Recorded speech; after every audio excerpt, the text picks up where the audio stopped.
Komodo is a 1999 creature feature directed by Michael Lantieri. After repressing the memory of his parents being killed by giant lizards, a teenage boy is brought back to the island where it happened. But little does he know that the island is still inhabited by deadly Komodo dragons. But before we get into this lizardy lark, I just want to ask that if you end up enjoying this video, then please think about hitting that like button and subscribing to my channel. It would really help me out.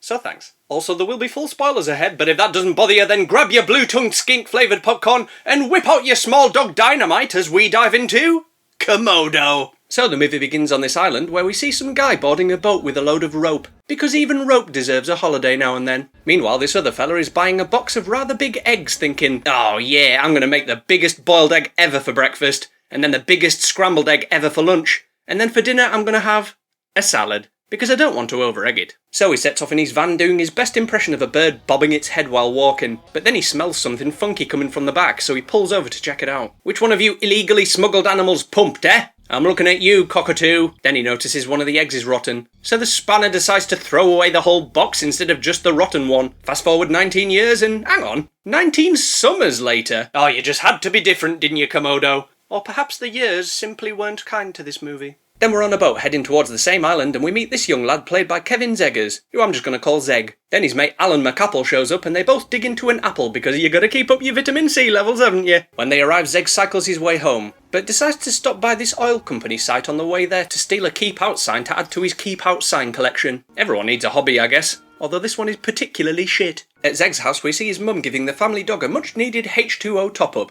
before ordering it to go and find Zeg. I'm going to call it 4 legs, because it has more than 3 but less than 5. And I tell you, if anything happens to that dog, I'm going to be very unhappy. When his mum goes inside the house, she finds her husband standing next to a big old mess in the kitchen and says, "Honey, what's with all the mess?" "Oh, I just woke up this morning and absolutely hated everything in the pantry." "Well, you did right then. Now clean it up, you mucky pup." Back to Zeg and he's out lizard hunting. I'm behind him and he doesn't even know. I am one stealthy pooch. When he finds a lizard, he manages to lasso it with a bit of string. Then his mum calls for him. Patrick! I'm lassoing a lizard! Fuck off! Oh, is that what they're calling it these days? I tell you, if you keep playing with that thing, you'll go blind. Zeg follows the trail of string, but it suddenly goes slack, so he reels it in. Oh no! Something's cut the string and dipped it in tomato sauce. What an odd thing to do. Then he foolishly decides to wander into the long grass, even though RJ was very insistent that he shouldn't. Don't go into the long grass! But it's too late as he gets attacked by a velociraptor. Nah, not really, it's a Komodo dragon, but we don't get to see it yet, so here's an artist's rendition to jumpstart your imagination. What is that? What the fuck is that? Thankfully, he manages to get away shouting, "Help! Something's attacking me from off screen!" Then he makes it back to the house and sits down in the kitchen facing the back door, with his dog sat right in front of the dog flap. "No! Doggy, please move! You're vulnerable to a critical hit from behind!" No! Oh, you Komodo dragons are all a bunch of sick bastards! Bastards! And to make matters worse, his folks are outside looking for him when they hear some scary lizard noises come from the grass. And I didn't notice this until editing this video, but if you look carefully you can see the red eye shine of the Komodo staring back at them, which is pretty damn creepy. Then poor Zeggy watches helplessly as his parents are eaten alive too. If I was Zeg, I'd repress those memories quicker than I repressed the memory of my first year at university. Oh, which I've just remembered now! Anyway, now he's being looked after in a nursing home because he's suffering from post-traumatic stress and can't remember what happened on the island. So his newly appointed psychiatrist is planning on taking him back there to see if that'll help jog his memory. Something which Nurse Disagreement disagrees with. Taking him back to that damn island is going to do nothing but harm. She isn't wrong, like. He needs time. That's why I bought him a watch. And love. That's why I bought him a mail-order bride. Isn't he a bit young for that sort of thing? No, you're never too young to have a nice watch. So the psychiatrist, who I'm going to call Dr. Brain, goes to speak with Zeg and says, "Hello, Patrick. I'm Victoria." "My name's not Patrick, it's Zeg. And stop distracting me! I'm having a staring contest with the ceiling. It's won 3 times already today, but I'm going to win this time, I can feel it. Okay, but when you're done, we're going to the island." Damn it, he won again! Okay, where are we going again? On the way to the boat, Dr. Brain stops off at the local police department to see if she can get any more info about what happened on the island, only to find the guy at the desk talking in his sleep saying, "No, 1 olive is enough, thank you. No, I don't want it dirty. What do I look like, a savage?" She wakes him up and has a look through the evidence box. He said they never found his parents, but they didn't suspect foul play from the kid because he had no shoes on. Size of my nose, if there'd been any kind of scent, I'd have picked it up. "For I am blessed with the nasal strength of a bloodhound, but I'm cursed with the eyesight of a bat, so it balances out, I guess. Do you mind if I take this with me? You take whatever you need, young man. So they reach the dock and find Alan McApple, who is very pleased to see his fruit-loving friend and offers them a lift to the island for free. What a nice fella. I tell you, if he gets killed, I'm going to be very upset. Then we see a helicopter landing on the island, and this guy comes out for a goosey. But who the hell left that axe there? That's just an accident waiting to happen. On board the helicopter, we see Billy Burke, who I quite like in movies, so I can't call him Burke, can I? Billy it is then, and he's talking with his boss, who says, "The only number I care about is 0. Somehow I don't think he's a particularly good businessman. Anyway, Billy's being dropped off on the island to deal with the oil company's lizard problem. And because he's a terrible friend, he's brought his mate a box of cigars, so if the Komodo dragons don't get him, then mouth cancer probably will. Back to the Zeg boat, and Dr. Brain is having trouble getting a response out of Nurse D. Annie? Annie.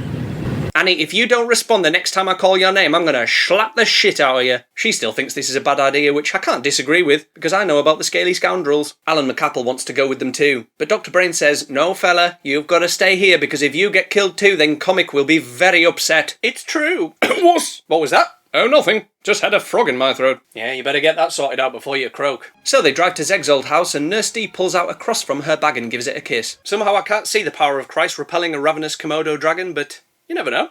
I've been wrong before. Eventually they arrive at the house, and man, Volvos used to be proper ugly in the 90s, didn't they? They go inside the house and, "Hey Nurse D, you might want to watch out for that weak floor." Oh, sorry, I should have told you sooner. Dr. Brain then takes Zeg to the beach and gives him the lizard lasso she found, hoping that it will help his memory. But it doesn't, so they're in for a very scaly surprise before long. Elsewhere, Billy and his mate, who I'm going to call Captain Cap, rock up in this truck with Billy saying, "Dude, when I asked you to install a roll cage, this is not what I had in mind." Then he finds a bear trap with the leg of a miscellaneous mammal in it. So Billy cuts off a bit with his knife thinking, "Hehe, I'll just take a bit of that, fry it up later with half a shallot for dinner. Lovely." Back at the house, and Zeg is having a rematch with his old adversary, the bedroom ceiling. Damn it, Dr. Brain, stop ruining my contests! Sorry, I just wanted to bring you this oil lamp. An oil lamp? Are we in the 1990s or the 1890s? Then she lets him get some rest, and Nurse D asks how he's doing. Well, considering his parents are dead. He's doing pretty shit, to be honest. "Oh well, here, have this really long candle." "Oh, thanks. That should really help light up my evening." While he's sleeping, Zeg hears something calling to him from outside. "Zeggy. Zeggy." "Oh, what do you want, sunflowers? I'm trying to sleep in here."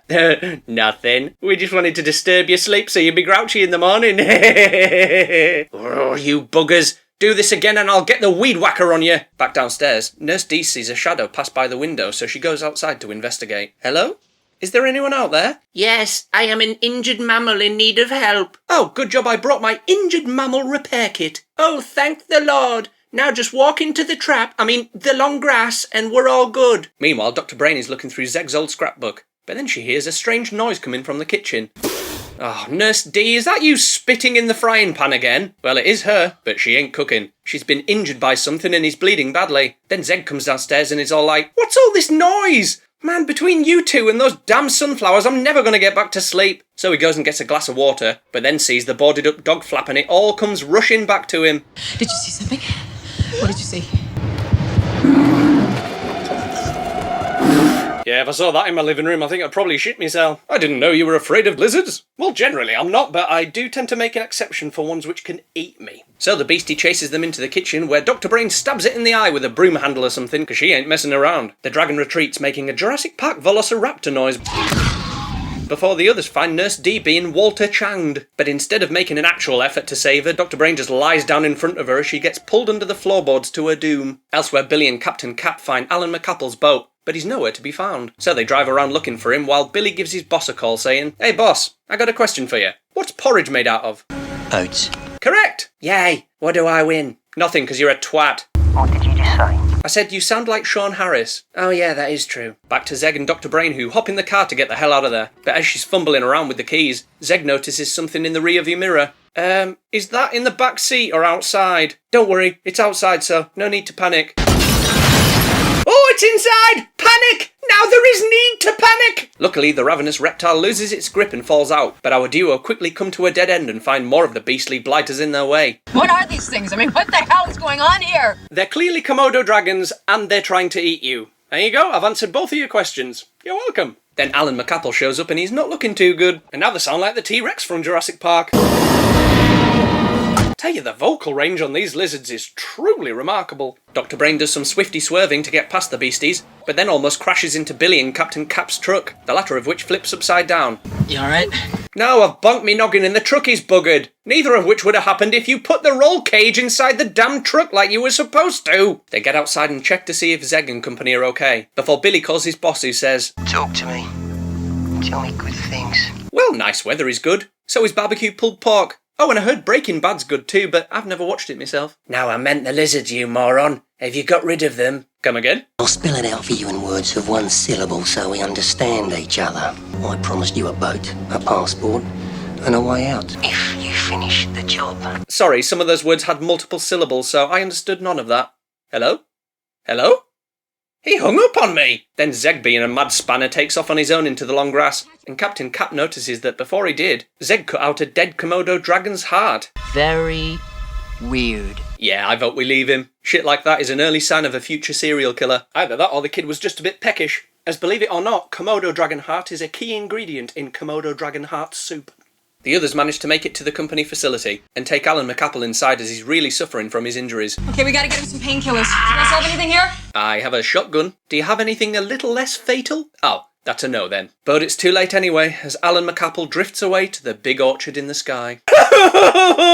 Bastards! Dr. Brain then has a snoop around the facility and finds a newspaper clipping about Billy being suspected of murdering his wife, which makes her somewhat nervous when he walks into the room brandishing a shotgun. But she keeps it cool and doesn't mention it. They're beautiful animals. Did you do it? What the? Shit, sorry, that just slipped out. Back there on the road, you called them. Did you do it? Okay, mental. I'm gonna go check on Captain Cap. Make sure he's not being attacked off screen like everyone else in this movie. Yes! They didn't get him. I think they did get him. Then he shoots the scaly bugger that bit him before slumping down. What? No, sorry mate, I don't think Flapjack is gonna help. I just wanted you to know I'm really sorry about the roll cage. Hey dude, it's okay. In fact, the next car I get, I'm gonna put a roll cage on the outside so I think of you every time I drive it. Really? No. Then Captain Cap drifts off to the big headwear store in the sky. Bastards! Billy tells Dr. Brain he might know where to find Zeg, so they set off through the swamp on a boat. So, Billy, how did your wife die? Well, we were on a boat at night in the middle of a swamp in the rain. No, forget I asked. When they reach the old oil filtering station, they find one of Zeg's customised keep out signs, and Dr. Brain says, I'm assuming you've got a plan. well, I did, but the sign says keep out, so my plan's gone to shit. Dr. Brain uses that brain of hers and suggests that they not heed the sign's warning. And wouldn't you know it? It works! Then to balance things out, she goes and suggests something stupid. Should we split up? No, that would be a really terrible idea. But of course they do, because this is a movie. Patrick, what's going on here? Look, I need you to help me now, okay?